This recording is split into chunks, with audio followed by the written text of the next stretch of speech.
Saya kesana nih, kan yang rusak ininya nih apa namanya nih speaker sama mic-nya. Dia nggak bisa, terus malah disuruh ke tempat service centernya aja. Anjing, gue bilang. Lah kan yang rusak HP bukan center saya bilang. Suruh ke service centernya katanya. Apa karisma? Oh, maksudnya itu mungkin batu petir itu ponari maksudnya. Ponari itu kan itu yang nyembuhin pakai batu, bukan. Kalau saya pribadi saya nggak terlalu ngurusin apa itu nyebutnya apa ya, karakter orang sih sebetulnya. Nah, lu tuh di stand up Indo atau di stand up Siar? Siar tuh apa? Stand up Indo Siar. Bukan dong. Nggak ada. Iya nggak ada. Lu maksudnya?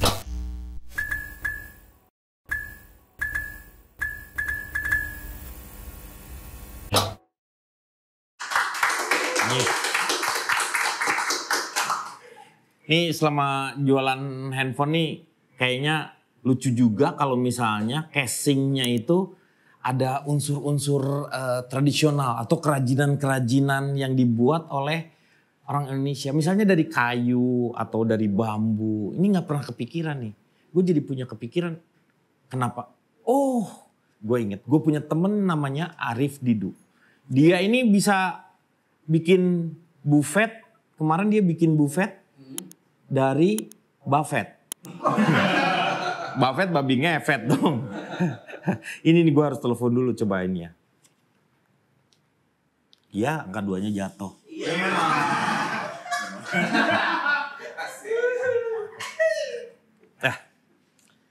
Halo? Ya. Kesini Rif. Iya. Ngobrolin bisnis. Iya, oke. Siap. Udah dia mau kesini katanya. Ceneng, lu langsung aja kan udah ketemu. Oh iya.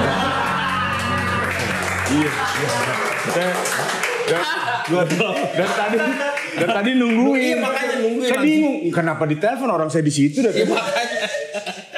Jadi kalau biasanya tuh Rif, kalau misalnya di lawak-lawak tuh ya, gue lagi telepon gitu, lu udah muncul. Udah muncul. Oh iya, gitu. Tadi biasanya mau gitu. Iya. Tapi tergantung sih. Karena lawak tuh enaknya tuh banyak apa? Banyak variasinya. Tergantung mau seperti apa. Iya. Tapi kayak barusan juga lumayan. Kena ya. Kena ya. Lumayan ya. Tangan dulu dong. Nah, pas bener nih. Kenapa pas gimana? Tadi kan saya lagi lewat tuh pas Kang Denny nelpon mau benerin HP. Oh, boleh. Benerin. Lagi saya ke toko sebelah kan ya. Ini gara-garanya. Belum jadi tokonya. Kok sebelah? Oh iya, enggak maksudnya toko yang bertempat di sebelah, bukan sebelah gitu. Oh, maksudnya ini di bersebelahan. Saya kesana nih, kan yang rusak ininya nih apa namanya nih speaker sama mic-nya. Dia nggak bisa, terus malah disuruh ke tempat service centernya aja. Anjing, gue bilang. Lah kan yang rusak HP bukan center saya bilang. Suruh ke service centernya katanya. Lu maksudnya service center itu yang lu ininya apa? Nah dia itu pusat namanya center itu pusat. Oh gue pikir orang gak ada centernya apa yang centernya dibenerin. Ada lampunya lu yang suka dilihat-lihat gitu. Iya bener. Iya. Berarti sini bisa ya? Bisa lah, bisa di sini. Iya. Sini. Tapi sementara ini lu pakai ini dulu gimana? Biar terang. Iya, kan lu senternya doang. Iya. Bang, ini buat nelpon dikasih lampu emang mau nyari belut. Lu jarang nyari belut pakai kayak ginian. Pakai apa biasanya? Biasanya lo kan pakai ini apa Petromax. Oh, Petromax. Zaman dulu tuh orang-orang anak-anak sekarang pasti nggak tahu ya Petromax. Petromax itu salah satu dari ciri khasnya apa? Tukang apa? Martabak. Oh iya, pakai lampu martabak itu kan di pompa terus. Iya bener. Lampunya dari kayak kain gitu ya. Kayak kaos lampu bilangnya. Kaos lampu. Di gitu tuh. Iya. Salah satu teknologi yang sekarang sudah mulai kita tinggalin. Dulu tuh kita belum ada yang namanya malam tuh biasanya pembagian tuh listrikannya. Iya bener. Biasanya pakai lampu teplok. Yang minyak tanah. Yang minyak tanah. Lah bangun-bangun kita hitam. Iya bener kan. Tapi saya sampai sekarang nih hitam. Gara-gara lampu itu bukan kulit lu emang. Lu turunan kalau hitam itu. Iya turunan. Jadi gue bayangin bahwa Tesla. Bukan siapa namanya tuh? Thomas. Bukan Thomas Alva Edison. Karena walaupun sekarang udah ada Thomas Indo Edison kan. Gak semuanya Alva ada Indo juga. Iya ada Indo juga iya. Ya kan? Itu tuh padahal yang berjasa. Itu yang nemuin Dia itulah penemu yang namanya si pijar itu. Lampu pijar itu. Thomas Alva Edison. Bukan si Tesla. Tesla tidak melakukan yang namanya kalau misalnya diambil aja hak intelektualnya, dia kayaknya gila-gilaan. Karena ketika diketemukan lampu pijar seperti itu, peradaban manusia menjadi berubah. Iya, malam jadi ada kegiatan, ada diskotik lah seperti itu, orang bisa belajar seperti itu. Iya, bayangin kalau lampu pijar belum ketemu. Diskotik kayak apa? Masa lampu teplok diginiin ya? Ya kan? Nggak akan kepikiran juga ada diskotik kali. Iya, iyalah, iya, karena iya. kan itu juga bergantung kepada aliran listrik. Iya, benar. Tapi lu sekarang ini ngerjain apa? Banyak banget yang gue lihat tuh lagi ngerjain apa? Defend bisa. Iya ya, hobi itu makan apa woodworking ya? Hah? Bikin woodworking apa woodcraft gitu lah. Woodcraft seperti itu. Tapi lu bisa bikin chicken set juga kan? Kitchen set kali. Oh, kalau kitchen set itu yang di dapur. Yang di dapur. Kalau chicken set itu kandang ayam. Kandang ayam. Iya, kandang ayam. Iya. Ya, ini nih, bentar dulu nih gue nyalain dulu lampu di bawah nih. Nih, di mana? Oh, ini nih colokannya. Ini nih. Baru buka gua. Baru buka. Nah. Oh iya nyala. Oh iya bener. Nih. Kok nyala sana? Hah? Mati. Mati lagi. Udah umur kali kan? Nih, udah. Nyala. Nah, nyala. Alhamdulillah. Lu dari kecil emang suka kayak gitu aja? Enggak. Hah? Kayak hidup saya itu kan kayak nggak terstruktur lah kayak yang lain lah ya. Kelihatan dari wajah. Nah, bukan gitu. Maksudnya lulus sekolah tuh. Lu tuh lulus dulu apa STM? SMA. Oh, SMA. Jadi saya dulu nggak kuliah kan. Jadi harus kerja. Oh. Nah, serabutan tuh kerja itu. Nah, salah satunya itu dapat kerjaan yang hubungannya sama kayu gitu. Yang bikin palet tuh waktu itu buat barang. Palet tuh gimana sih? Palet tuh yang buat apa sih? Forklift tahu kan? Forklift tahu yang buat ngangkat barang. Nah, tatakan barang itu dibilang palet. Oh, palet. Dapat order bikin itu. Itu mah gampang dong. Belum yang gue lihat sekarang lu tuh punya taste, ngerti nggak? Iya ngerti. Itu awalnya dari situ. Awalnya dari situ.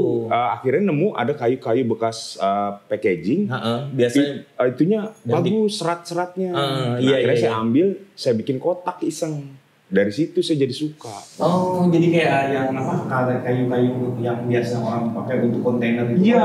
Beberapa bikin lagi. Yang kita kenalnya ke orang awam mah jati Belanda gitu. Jati Belanda. Itu awalnya. Iya, karena memang seratnya bagus. Seratnya bagus. Pinus itu kelasnya sebetulnya. Iya, tetapi kalau dibandingkan dengan jati lebih kuat jati kan. Lebih kuat jati beda ini mah. Iya, dia kan maksudnya ada masanya lah. Iya. Maksudnya itu kena rayap juga kan? Iya pasti dirayap itu mah. Iya karena kalau jati itu ada yang jati tua tuh susah rayap aja kalau si giginya bisa ompong. Bisa rontok giginya. Bisa rontok. Iya. Dan kayak kayu ulin. Oh iya ulin. Itu juga nggak bisa pakai paku kan, bisa. Lu harus dibor. Itu lebih keras itu. Lebih keras. Iya. Nah, lu yang pernah buat yang paling terbesar apa? Terbesar ya itu perabotan rumah, lemari, tempat tidur tingkat. Pernah. Lu sendiri apa? Sendiri. Sendiri karena kan hobi kelasnya. Oh. Sendiri jadi aja. bukan home industry, lu memang. Bukan. Karena gini pribadi. Jeleknya saya udah jelek. Udah tahu jelek. Salah ngomong. Saya itu kan karena hobi, jadi memang nikmatin ngerjainnya. Iya. Dulu pernah ngajak orang nih, sini bantuin deh ngapain. Jadinya orang ini malah nggak enak sama saya. Karena akhirnya duduk bengong aja kan setiap dia lagi ngerjain nih, saya ngeliat kan, ini diginiin, terus saya yang ngerjain. Dia pegang saya, ini diginiin gitu. Jadi akhirnya saya berhenti aja nih mas. Loh kok berhenti? Saya nggak ngerjain apa-apa. Ya udah temenin ngobrol, nggak mau akhirnya. Gitu. Iya, tapi bukan karena idealisme. Kadang-kadang orang kan ada yang idealisme, lu bukan kayak gini maksud gua, ini gini. Bukan karena itu ya. Karena itu, karena seneng karena dia aja. Ya itu ya yang membuat diri lu menjadi berkembang. Cuman ketika masuk di dalam dunia stand up komedi yang seperti itu, nah kalau gue lihat kan, lu sama gue tuh persamaannya apa coba? Apa? Bercandanya tuh bercanda ini anak-anak tongkrongan, gara-gara obrolan iya, gitu. Iya. Lu emang punya bukan komunitas lah teman-teman nongkrong waktu di sebelum stand up, ya ada kalau di tongkrongan ya seneng ngobrol aja. Saya dasarnya seneng ngobrol kan, seneng nyeletuk, seneng gitu aja lah gitu. Nah terus lu mengenal si stand up itu sendiri dari mana? Waktu itu istri lagi kerja kan di daerah Bintaro, dia punya teater di gedung bukan. XX1 ya? Bukan. Sama aja. Itu bioskop juga. Enggak, di kantor gedung istri saya kerja tuh ada teaternya yang disewain. Oh, Titan. Titan Center. Iya, benar. Titan. Iya. Kompas TV mau bikin kompetisi stand up. Dia kan keliling nyari venue yang proper untuk stand up. Iya, betul. Salah satunya biasanya bentukannya teater. Ya, karena si audionya yang paling penting kan. Iya, kalau stand up tuh harus delivery sama si ininya jelas. Terdengar jelas. Nah, akhirnya lah istri nanya, "Nih, buat apa? Buat stand up kompetisi." Emang Indonesia ada. Nah, ini kami baru mau mulai. Baru mau buka audisi gitu kan. Saya ini penyaringan peserta. Pulanglah dia bawa info itu. Saya kan setolol itu aja ikut aja gitu. Padahal nggak ngerti, udah ikut aja gitu. Oh gitu. 2011 itu. Jadi lu nggak tahu teknik-teknik stand up seperti itu? Nggak tahu kan karena referensinya nggak ada orang Indonesia. Iya bener. Karena secara kultur dulu sempet orang-orang kan mempertanyakan, ini apa cocok nih di Indonesia? Karena kita orang timur keresahan segala macam. Di mana mama ketersinggungan tuh gampang banget di sini kan. Iya. Cocok nggak? Pada akhirnya udah nekat aja. Karena waktu dulu juga ada sih orang-orang yang stand up seperti Taufik Safala. Iya. Tapi itu dia sebenarnya bukan stand up, tetapi lebih ke menceritakan. Iya, joke-telling. Jadi menceritakan hal-hal yang lucu-lucu yang pernah sudah ada juga diangkat lagi kembali dengan caranya dia mendelivery yang berbeda. Itu membuat kelucuannya juga kadang-kadang bertambah, tapi orang yang ini yang udah tahu menikmati juga karena deliverynya bagus masih bisa nikmatin. Iya gitu. Cuman kalau di stand up kan itu bener-bener orang-orang luar banget itu ya, maksudnya tuh barat lah ya. Iya, karena formatnya memang dari keresahannya itu sendiri kan. Terus ada teknik, walaupun tekniknya hampir sama dengan lawak sebenarnya. Hampir sama ya? Hampir sama sebenarnya. Ada yang namanya tuh callback misalnya. Iya. Itu tergantung kita bicara di sini lucu, nanti diulang lagi sama aja sebenarnya. Tergantung dari secara ininya sama, cuman dari keresahannya itu yang berbeda. Nah iya, jadi kalau di stand up itu kan lebih kepada ada yang bilang sesimpel ini kejujuran dalam artian keresahan yang benar-benar dari kita. Kalau di lawak kan kita bisa create cerita kan, seakan-akan terjadi gitu misalnya. Gitu. Ya yang kayak gitu nih. Makanya waktu dulu ketika itu lu Suci berapa ya? Ya dari awal 2011 ikut audisi Suci 1 kan. Justru nggak lolos. Oh lu Suci pertama nggak lolos? Nggak lolos, Suci pertama nggak lolos. Di nasionalnya nggak lolos, di Jakartanya lolos, dapat golden ticket kan. Nasionalnya nggak lolos. Nah tapi akhirnya malah di hire sama Kompas TV jadi comedy buddy istilahnya, jadi mentor lah gitu. Di 5 seasonnya mereka di belakang layar untuk nemenin pesertanya nulis materi. Oh jadi lu di Suci 1 aja udah jadi mentor di situ? Iya, Suci 1 sampai Suci 5. Jadi ketemu si Rian, Ernest. Iya. Si Ernest 1 kan? Iya, 1 dia. Si Akbar. Iya, Akbar. Si Akbar juga sebenarnya dia bukan stand up. Dia dari panggung ya. Dia tuh pure pelawak sebenarnya. Tetapi dia belajar tentang seperti itu, makanya kalau ngelihat dia cara waktu dia di Suci yang pertama itu cenderung sebenarnya si stand up-nya itu lebih banyak nilai lawaknya kalau dia. Bener. Tetapi itu bisa nutupin karena Indonesia juga belum belum familiar sama dengan si formatnya ya, seperti tampilannya itu. ya. Nah sekarang kan kemajuan udah mulai tinggi seperti itu. Nah terakhir lu ngerasa titik lu mulai maju di dunia ini untuk diri lu sendiri gimana tuh? Paling di Suca. Maksudnya apa nih maju gimana? Maksudnya ngerasa lu udah mulai tampil nih di pentas nasionalnya lah. Ya bahkan di 2011, 2012 pun kan udah main di Metro TV. Oh iyalah. Metro TV ada slot stand up show kan. Iya. Kami udah main di situ. Iya, dengan orang-orang yang jarang ikutan kompetisi. Iya. Siapa Jupri Iya, jadi gini, jadi banyak orang-orang yang mungkin ya di audisi Suci 1 nggak lolos, diambil sama Metro. Dan orang-orang umum yang mau nyoba juga di Metro, banyak juga. Iya, itu mulai muncul ya. Mulai muncul. Nah sebenarnya stand up-nya itu juga, Metro itu sebenarnya melahirkan seorang Calontong. Karena Calontong tuh secara stand up mulai ketahuannya dia kemampuan stand up-nya itu di Metro TV sendiri. Iya, benar-benar. Makanya ada acaranya dia yang tahun baru itu yang rame-rame. Oh iya. Ya? Ingat. Sama Moby Dick tuh. Moby Dick siapa? Mo Sidik. Oh, Mo Sidik. Kok Moby Dick sih? Moby Dicknya itu film Paus itu ya, Moby Dick salah. Soalnya sih itu juga kayak Paus. Nggak gitu dong. Masa di panggung nih gitu. Iya. Terus lu setelah dari situ tuh sebenarnya arah lu sendiri kemana sih? Kalau ngelihat gua sebagai anak tongkrongan nih. Iya. Kayak dulu sama gua kan sama. Gue tuh senangnya justru ngelawak. Ngelawak tuh maksudnya bersosialisasi dengan orang. Bener. Ya kan? Jadi ketemu dengan orang. Nah ini cerita menarik. Dulu waktu di tongkrongan, nih zaman waktu Kang Denny ada acara itu tuh Padiangan tuh. Oh iya, gue yang saya suka nonton. Oh. Nah jadinya temen-temen tuh suka gini nih. Semalam nonton gak Du? Nonton. Gimana? Nah saya nyeritain ulang. Oh. Ceritain Padiangan, iya, lu senang gitu. Akhirnya ada beberapa temen yang lu kenapa nggak ngelawak aja sih? Nah waktu itu kan pikiran saya tuh ngelawak itu yang konvensional tuh ngegrup kan. Iya. Sebelum stand up masuk kan. Karena kan di situ masih ada dulu tuh masih ada grup-grup lawak angkatan gue siapa ya waktu itu ya? Pas zaman Padiangan itu ya. Zaman Padiangan itu kalau Bagio kayak begitu kan udah senior. Ada Diamor. SK ya dari SK. Iya SK. Iya saya juga dengerin banget. SK yang memproduksi itu Patrio, Diamor, ada Sebul. Sebul tuh kalau nggak salah Pak Parto juga tuh, Sebul juga. Ya, Jejen ya. Itu tuh emang ngumpul tuh. Nah kalau di Bandung di OS. Oh di OS. Nah iya akhirnya kan emang sempet mimpi gitu berangan. Apa iya seru ya jadi pelawak yang ngibur orang. Iya. Cuma jadi berhenti ketika nggak dapet temen ngegrup. Iya. Karena waktu itu sempet ada audisi pelawak di TPI kan. Api. Akademi Pelawak TPI itu. Iya ya? Iya. Kita beda TV ya?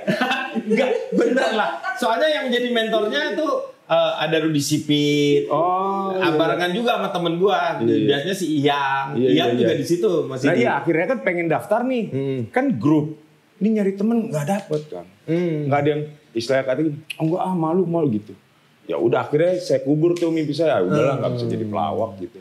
Akhirnya muncul si audisi stand up itu, nyoba lagi gitu. Lu akhirnya dapat sebuah komunitas tersendiri di situ. Iya. Nah, yang jadi persoalannya adalah ketika lu ini kan lu sebenarnya usia lu tuh udah mulai beranjak dewasa. Iya, beranjak dewasa. Mata lu, apaan sih tuh? Kaget.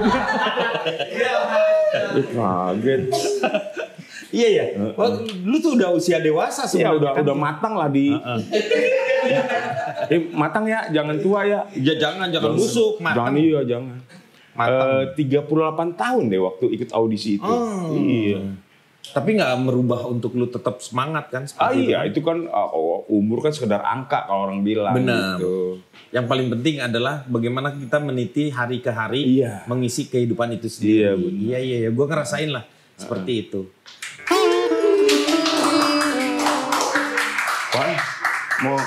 Mau diservis juga? Ini bukan HP. Oh bukan apa? Ada bapak-bapak Iya. Ya ini emang bukan bapak-bapak. Bapak-bapaknya baru. Emang masih diplastikin gue. Apa ini Pak Arif Dadu? Koprok dong koprok. Didu. Iya, Pak Arif Didu. Ini Arif Unyeng. Unyeng lagi. Lu tau gak yang main Unyeng? Iya, Unyeng. Bukan. Bukan. Oh, bukan ya? Iya.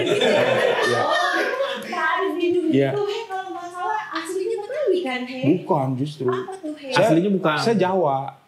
Jawa Luntur. Oh, Jawa Luntur. Enggak, karena saya lahir besar di Betawi kan di Telodong atas Senayan. Iya.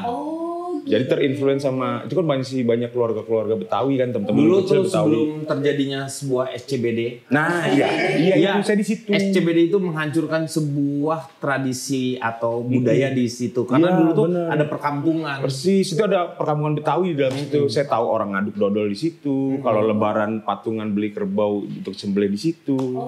Iya. Beneran. Beneran lah. Iya. Oh, gitu. Wah, seru ya ceritanya. Apa? Itu belum cerita. Belum cerita. Oh ya, ini kan lagi duduk-duduk kan. Enggak mau minum. Tadi nih, he apa sih? Dia India, jadi banyak he-nya. Oh, cerita India he. Katanya India he gitu. Jahe.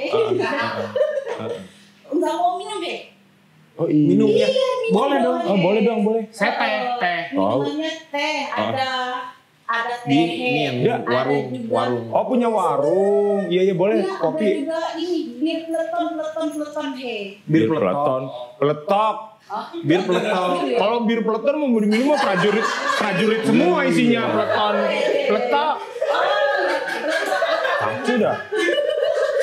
Iya, betul ya. Iya. Terus ada juga yang ini minuman keringat peras ibu-ibu, Apaan tuh? Hah?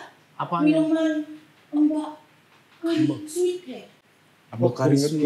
Oh, maksudnya itu mungkin batu petir itu ponari maksudnya. Ponari itu kan itu Yang nyembuhin pakai batu, bukan. Apa sih ibu-ibu keringetan? Ibu-ibu olahraga? Pokari sweat pokari mungkin. Pokari. Iya. Enggak, itu saya mau itu deh biar. Suka banget dah. Saya panggil ini tapi takut muncul. Oh iya sini.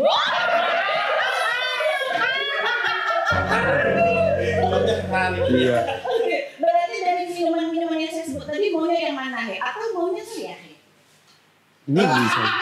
Dia kan warungnya remang-remang. Oh, labrak mulu dong di dalam. Iya. Itu kopi aja kalau ada. Kopi aja Tanpa gula. Tanpa gula. Berarti pada ini teh. Teh. Kopi he. Itu kopi he. Oke. Iya. Itu ya he. Hehe. Pesan itu ngeh deh. Ngeh apaan? Ngeh. Iya. Kalau pesen nge, bisa pesen tung dong.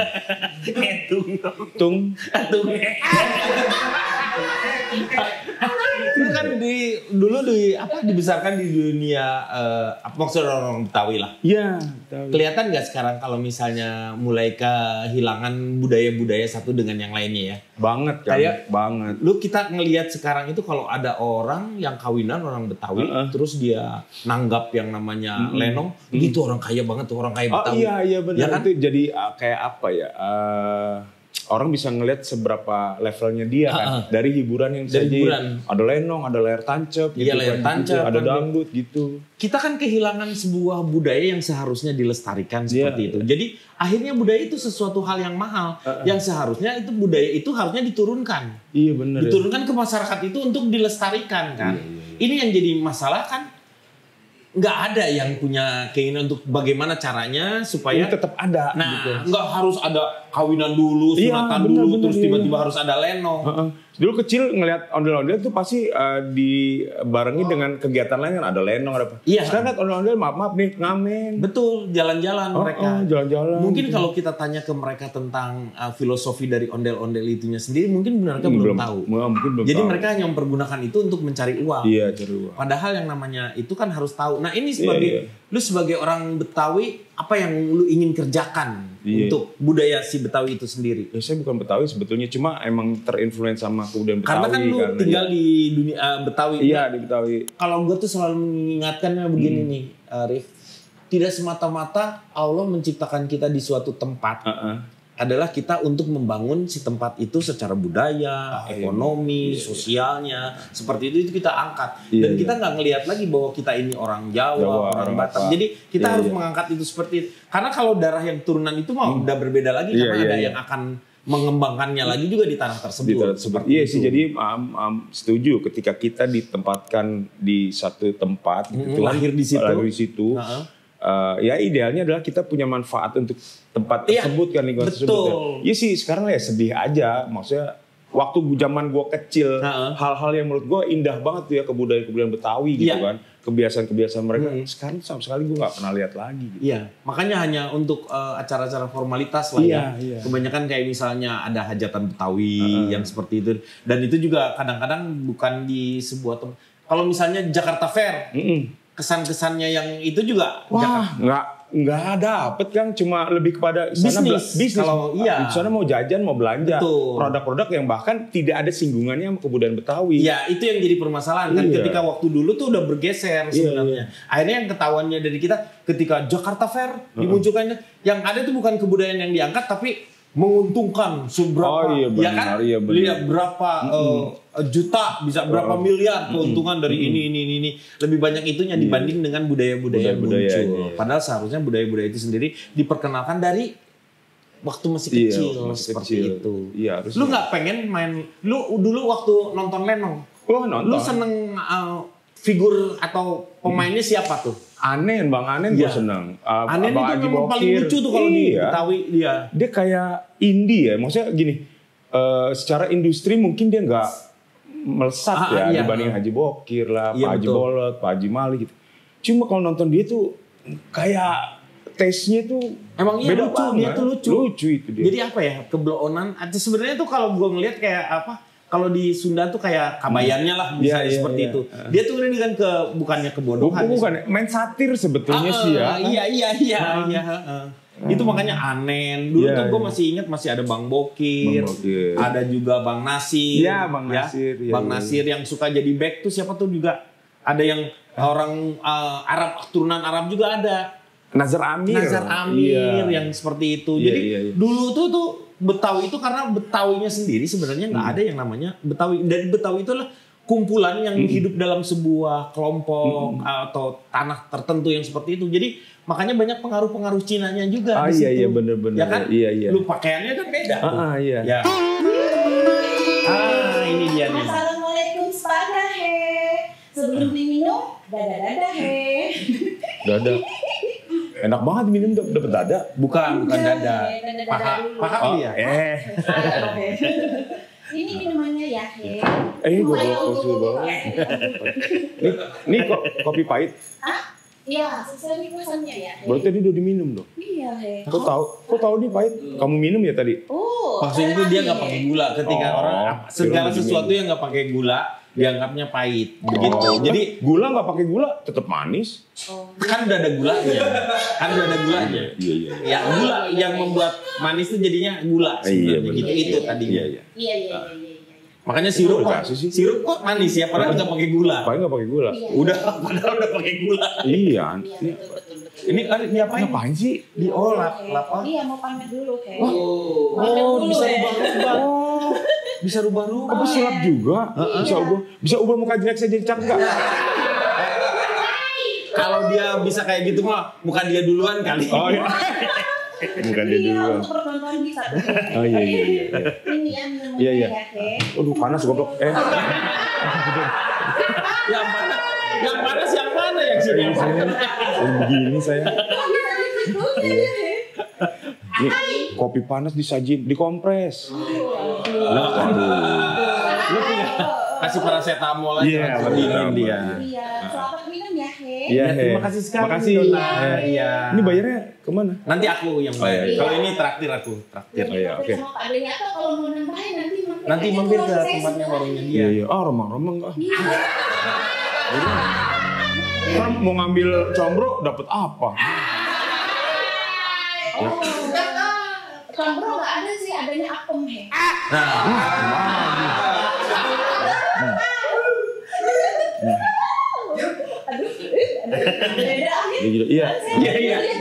Iya, makasih.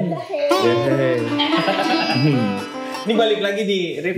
Lu kalau misalnya stand up nulis sendiri nggak? Iya, gue masih di taraf nulis sendiri kan karena beberapa komik udah mulai punya tim penulis kan seperti di luar. Padahal teman-temannya itu sendiri kan, teman-teman yang nulisnya. Iya. Tetapi tahu karakternya dia. Iya, pastinya gitu kan. Kalau dia hire tim yang emang tahu karakter dan personanya dia kan.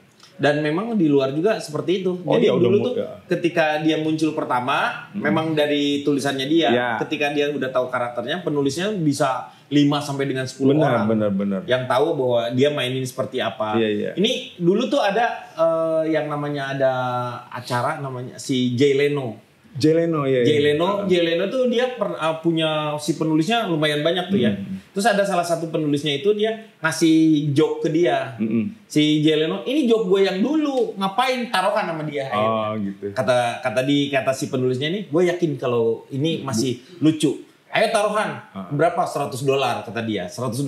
Gue ini kalau sukses gue bayar ke lu, tapi kalau nggak sukses lu yang bayar ke gue. Gitu.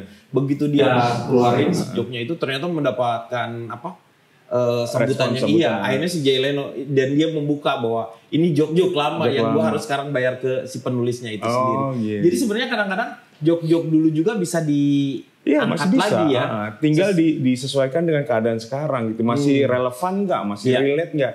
Kalaupun iya ya udah tinggal di setupnya bikinin lagi biar kekinian. Nah, lu sendiri keresahan yang paling banyak dalam diri lu apa sebenarnya? Ya kalau dulu sih lebih gue cenderung main aman kalau orang bilang kan. Gue ngomongin ketidakberuntungan gue gitu. Perbedaan gue dengan orang-orang yang gue rasa lebih beruntung gitu. Itu aja sih. Oh jadi lu ada di bawah apa yang namanya? Job-job lu tuh lebih ke inferior gitu. Iya, membandingkan dengan orang-orang yang gitu. sukses. Iya, yang seperti gitu. kayak begitu. Nah ketika lu nanti sukses, lu ini gak punya lagi? Enggak, ini kan jadinya dinamis sebetulnya. Kalau Kang Denny perhatiin beberapa teman komik yang dulu nongol ngomongin gue jelek, gue miskin, gue nggak beruntung. Sekarang dia udah nggak relevan untuk bawaan itu.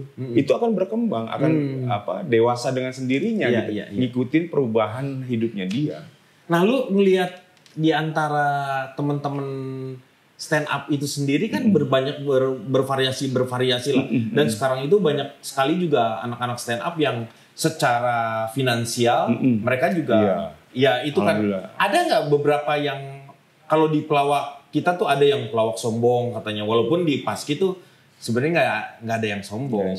Karena yang diinin ke kita tuh adalah kebersamaannya, bukan harta lu berapa tuh bebas lah. Tapi begitu di Paski kita bareng-bareng nih si pelawak ini. Nah kalau di stand up sendiri gimana tuh? Iya kalau di stand up sih, kalau saya pribadi saya nggak terlalu ngurusin apa itu nyebutnya apa ya, karakter orang sih sebetulnya. Nah lu tuh di stand up Indo atau di stand up Siar?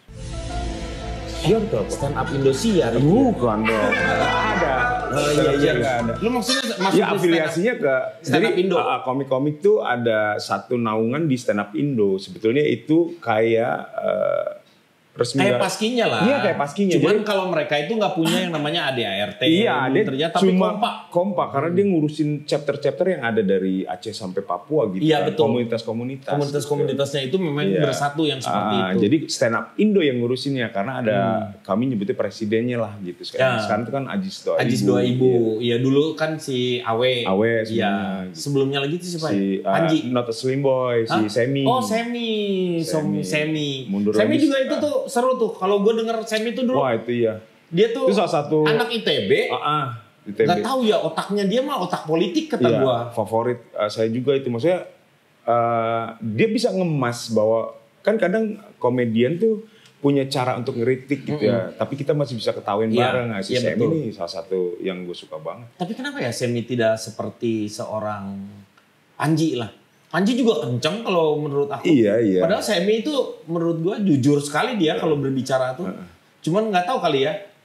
Deliverynya enak kalau menurut gue sih nggak ada masalah. Iya. Seharusnya Semi itu harusnya muncul lagi. Mungkin karena ini mungkin dia apa? Iya, frekuensinya dia harusnya agak lebih sering mungkin ya. Iya mungkin dia ada kesibukan lain karena ya beberapa teman juga kangen sih sama penampilan Semi. Nanti kita ajak lagi lah Semi untuk bisa bermain seperti itu. Pokoknya yang penting Semi jangan sampai kurus. Hah? Dia kan karena namanya kan dia kan nggak boleh slim kalau dia bener-bener. Itu yang paling. Nah lu di keluarga sendiri nih anak berapa sekarang? 2. Anak 2. Kelas berapa? Yang cewek tuh nomor 1 SMP kelas 2, yang adiknya cowok SD kelas 4. Lu di keluarga lu seperti itu mendukung nggak untuk lu menjadi seorang artis lah kasarnya sekarang ini? Atau bekerja di dunia hiburan? Ya alhamdulillahnya sepertinya ya dari apa yang mereka tampilkan ya mendukung aja gitu karena kasih kebebasan gue untuk ambil job segala macam gitu. Selama gue masih punya tanggung jawab ke keluarga kan aman aja gitu. Ya, nah istri sendiri kerja tapi? Tadinya kerja. Pada akhirnya dengan kenekatan gue udah deh mendingan berhenti urusin anak-anak aja. Padahal dulu belum jelas juga. Tapi menurut gue jadi kok gue setega ini ya biarin bini gue kerja. Sementara dia nggak ngelihat tumbuh kembang anak-anak. Karena ada satu momen gini. Dia waktu itu kerja tuh kan tadi gue bilang di Titan Center gitu. Gue tuh masih serabutan kan kerja. Nah tapi gue lebih banyak di rumah jadinya ngerawat si anak gue. Iya. Nah dari anak gue jalan, dia bisa ngomong kata pertama. Itu gue bapaknya yang ngeliat. Dan menurut gue harusnya itu ibu yang ngeliat. Jadi gue suka pamer gitu. Anaknya udah bisa ngomong ini gitu. Dia ngelakuin ini. Nah bini gue nangis gitu kan. Ya udah lu berhenti deh. Menurut gue hak sepenuhnya. Dan anak-anak ada di si ibu gitu. Tapi sebenarnya kalau kayak begitu tuh komitmen. Yang paling penting tuh adalah pengertian dan komunikasinya. Karena teman gue salah satunya temen gue tuh Isur. Iya, Si Isur tuh dia bapak rumah tangga. Dia istrinya sekarang ini doktor. Udah jadi dokter, udah jadi guru besar lah dia di universitas di Malaysia itu. Itu juga karena dorongannya dia yang ngurus anak-anaknya seperti itu. Tapi komitmen yang paling penting adalah dan anak-anaknya pun jadi gitu, maksudnya sekolahnya benar gitu, kuliah jadi itu yang paling penting adalah komitmen dan si anak-anak tidak terganggu selama kehadiran seorang ayah dan ibunya tuh ada. Tapi gue nggak ngelarang bini gue kerja ya. Iya betul. Gue cuma gini, lu berhenti deh. Biar itu tuh urusan ketika lu berhenti deh, bukan itu gini, tuh ngelarang. Bukan gini, lu berhenti deh, biar gue yang cari nafkah. Karena pilihannya adalah lu bisa lihat tumbuh kembang anak lu. Tapi kalau lu masih ngejar mimpi lu, silahkan. Lu gue kasih pilihan. Gue nggak, lu berhenti ya gini, enggak. Ya lu kasih pilihan. Gitu. Tetapi ketika lu mengatakan bahwa udahlah lu berhenti seperti itu, sebenarnya adalah ada sebuah tanggung jawab yang harus lu pikul secara tidak langsung. Ada jalan yang sebenarnya lu sudah pikirkan. Selama lu ngerasa bahwa lu di jalan yang benar untuk menghidupi si keluarga, tidak akan pernah ada yang namanya rezeki itu yang dibatas-batasi. Iya benar. Pasti ada aja. Pasti ada aja. Lu pasti bingung lah kalau misalnya jalan ketika anak-anak perlu ini. Ketika kita mau usaha dan keluar rumah. Ada aja. Selalu ada yang seperti itu. Jadi jangan pernah takut. Bener. Orang-orang yang banyak yang takutnya itu yang bermasalah. Karena yang namanya setan demen banget dengan ketakutan orang. Nanti lu miskin lu susah lu kayak gitu. Makin kita ditakutin, akhirnya kita berani melakukan sesuatu yang di luar atau enggak tidak boleh kita lakukan seperti itu. Makanya ketika lu berani seperti itu, bahwa lu yakin bahwa Allah pasti akan memberikan jalan untuk saya hidup seperti itu. Dan nggak usah harus berlebihan. Yang paling penting kita hidup ada maksudnya dulu yang kita kan masih bisa makan dengan ayam. Ya kita makan di sini, ayam di sini. Kan masih bisa makan. Rebutan dong. Rebutannya. Iya. Rebutan. Tapi lu rasakan kan bahwa pasti karena secara perkembangan lu ini juga sekarang ada. Iya, udah enggak ada dalam arti bukannya takabur ya, cuma ya sudahlah rezeki kan udah diatur, tinggal kita lu ikhtiar sama doa pasti udahlah itu. Ada gitu. Dan yang gue senengin adalah sebenarnya lah kita punya tanggung jawab untuk anak kita sebenarnya. Kadang-kadang pelawak itu susahnya begini nih, kalau pelawak itu, ini gue tuh kalau udah ngomong pelawak tuh kesannya kalau di dunia hiburan itu paling terendah. Paling terendah di mana-mana juga. Alah lu pelawak mah gampang lah. Kesannya tuh gampang nanti ini. Itu yang menurut gue tuh sebenarnya pelawak itu harusnya punya juga yang namanya wibawa lah. Seperti kayak begitu. Nah yang salah satu yang sudah dibuat itu adalah seperti Bagito waktu dulu. Dia berani bikin harga segini. Untuk pelawak itu dia gila-gilaan itu sebenarnya. Nah, yang jadi permasalahan bahwa selama ini pelawak-pelawak itu tidak pernah menceritakan tentang si anak-anaknya. Dan gue tuh bangga ketika pas Mas Marwoto, anaknya S3 doktor di Australia. Itu yang sebenarnya harusnya kita angkat di acara-acara yang namanya gosip-gosip yang seperti itu, bahwa pelawak pun sebenarnya care terhadap si keluarganya dan kita juga membuat si anak-anak kita itu muncul menjadi lebih baik daripada kita sendiri gitu. Tetapi yang lu dapetin energi positif apa dari pelawak itu sendiri? Iya, yang pertama gini, ini lagi belajar juga ya, ternyata ada konsep yang gue tengah kejar. Ya bikin orang seneng gitu dulu. Itu tuh membuat lu bahagia ya? Gue bahagia karena membahagiakan orang. Itu gue lagi coba banget. Betul. Bahwa ketika orang seneng dengan, gue gak usah ngapa-ngapain dulu bisa. Dengan kehadiran gue terus orang seneng. Itu udah bikin gue seneng gitu. Karena ibu gue sih yang ingetin tuh. Dimanapun kamu datang ke sebuah lingkungan, usahain kamu itu ada gunanya buat lingkungan itu. Kalaupun belum ada gunanya, jangan ngerugiin lingkungan itu. Iya betul. Itu prinsip-prinsipnya. Dan ibu masih ada ya? Masih ada. Waduh, lu masih enak banget. Masih punya pintu surganya itu. Harus dirawat apapun juga, bagaimanapun juga. Paling tidak setengah surga lu sudah pegang tuh. Kalau misalnya lu membahagiakan atau memuliakan yang namanya orang tua. Arif Dido, terima kasih sekali sudah hadir di sini. Rif, yang gue pelajari dari lu adalah satu sebenarnya. Kebahagiaan seseorang itulah ketika membahagiakan orang lain. Iya, gue pengen seperti karena berbeda orang yang dikasih kebahagiaan dengan orang yang memberikan kebahagiaan, dia 2 kali lipat dapatnya. Amin. Si orang, makanya teruslah pegang hal tersebut dan jadilah orang-orang yang berpikiran positif dimanapun lingkungan manapun juga, berikan manfaat untuk lingkungan tersebut. Itu gue akan ingat apa yang lo omongin. Iya, Sekali lagi terima kasih. Kang. Moga-moga sukses ya. Kang, Terima kasih sudah hadir di sini. Mantap. Ini Salam buat keluarga. Iya. Minum dulu. Oh, kirain sebelum bungkus, si Dunahe ke sini. Oh iya. Gue begitu dia datang gue tutup soalnya.